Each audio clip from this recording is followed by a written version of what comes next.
Hello, আসসালামু আলাইকুম রহমতুল্লাহি বারাকাতুহু। আশা করি সবাই ভালো আছেন। অপোজিট পাশে হচ্ছে আমার সূর্য হয়তো একটু বন্ধুকে দেখা যাবে। তো আমি এখন হচ্ছে ওই হাওরে যাব।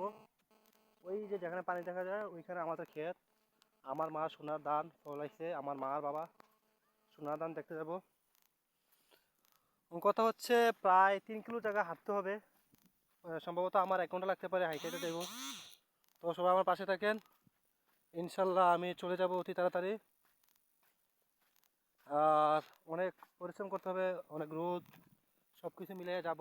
আর তাও একটু মানে একটু আকর্ষণ বাড়তেছে যে অনেকদিন পর আমি খেলতে যাবো। আর হচ্ছে আর আমার যে মাতৃভূমি, আমার কর্মস্থল যে ধান, ওই খেতে গিয়ে পা রাখবো, মানে খুবই ভালো লাগতেছে আর কি। ছোটো থেকেই যখন ক্লাস 2-3-তে পড়ি তখন প্রতিদিন আম্মুর সাথে যাইতাম খেতে। আর এখন হচ্ছে প্রায় 3 বছর পর যাব। তো সবার পাশে থাকেন, আল্লাহ হাফেজ।